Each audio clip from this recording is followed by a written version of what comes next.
Big change in the world of the Haworth Fern on this list. I've been S tier on this chair for every list that we've done, except for our very first list that we did before we got the premium version with no lumbar, no headrest, which I love. I'm demoting the Fern though. I'm coming down from S tier to A tier on the Fern simply because there's another chair out there that I think is just a notch better than it in every aspect. And I also got to just knock it down a little bit simply because I only grade it S tier when it has a specific combination, digital knit, no headrest, no lumbar, so it's pretty specific to that one type of style, and so I'm just going to bring this down to an A tier. I think it's a more fair rank. Yeah, this really does feel like the prototypical A tier chair. For me, there isn't quite anything that brings it up to that S tier. I do like the narrow backrest. You can kind of see when you're sitting in it, you have a little less restriction. You can really move around. It's flexible on top of that. Personally, I like the lumbar support added in there. Headrest is, of course, we've said for years now, stay away from that headrest. The seat's really nice. Has a little bit more movement in some of the parts, and Haworth does kind of get a little bit of hate on that sometimes, but really it's not a problem if you just kind of keep everything tight. So yeah, I think number one, this is the newest color that we have here with is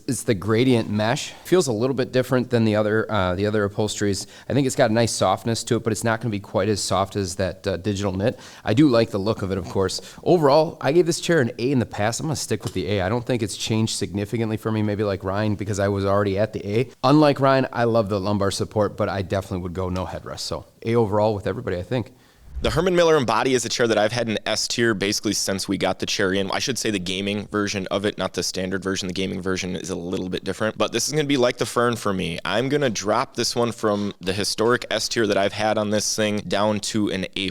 And the reason being, again, there's another chair out there that I think is more comfortable in every single aspect as this one. And when I just think about the chair, my willingness to use it compared to other chairs, and the drawbacks that it does have, I mean, the lumbar support can be a little bit pokey. The seat isn't super flexible and can be kind of wonky with the seat depth adjustment. I can't keep this one in S tier. I got to bring this one down to an A+.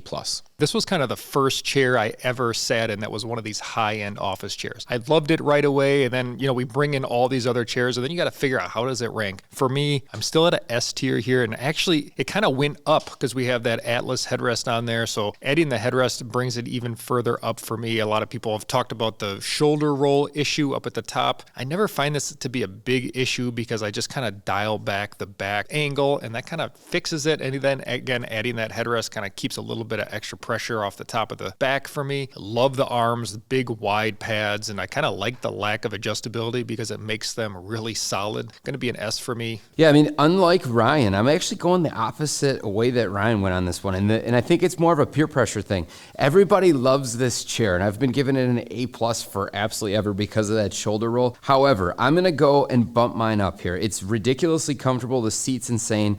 The armrests are massive, again, and they accommodate what you would normally get from like depth adjustment, all the range that you need to have good support. I get great support in this chair. I'm going S tier on this one. So Ryan dropped it down, I increased it up. It actually ends up staying right at S tier. If you want to see how we rank all of the most popular chairs, head over to BTODtv to see our full office chair tier list. Click the link in the description.